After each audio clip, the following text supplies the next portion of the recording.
What kind of impression do you really make on others? One of our greatest handicaps in self-improvement is that we do not know, or we judge incorrectly, the kind impression we really make on others. We need to see ourselves through the critical eyes of others. We need to hear our voices, both our manner of speaking, voice tone, sincerity, enthusiasm, etc., and the correctness with which we use the language through the critical ears of others. We need to examine our total personality through knowing the personal effect, magnetism, repulsiveness, or whatever degree in between, through the critical evaluation of others as they judge our personality.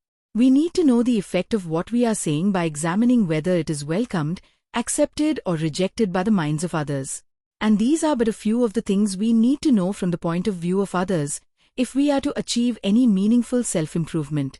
You do not live alone in this world, but live in a world increasingly crowded with other people.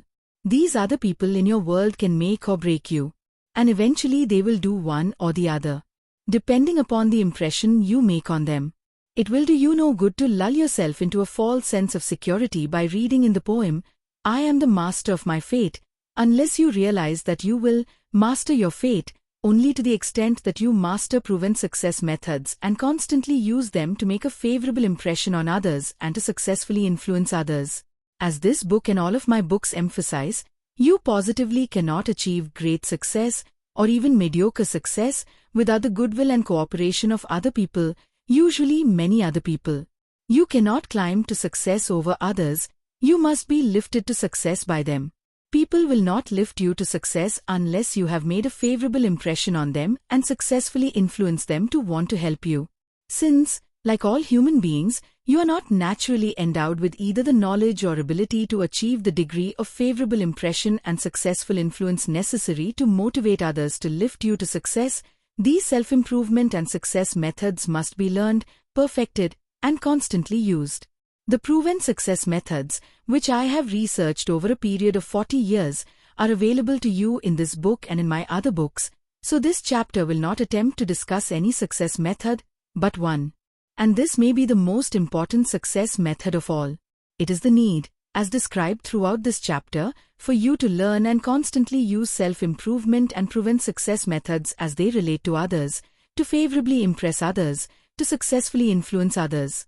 Accomplishment. For self-satisfaction may bring you limited selfish pleasure, but you must gear your achievements to others' satisfaction if you expect those others to lift you to success.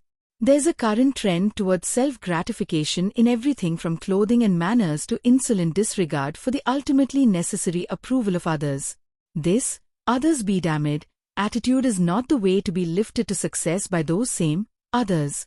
Those same others, or their friends, have a way of appearing unexpectedly in career-deciding situations.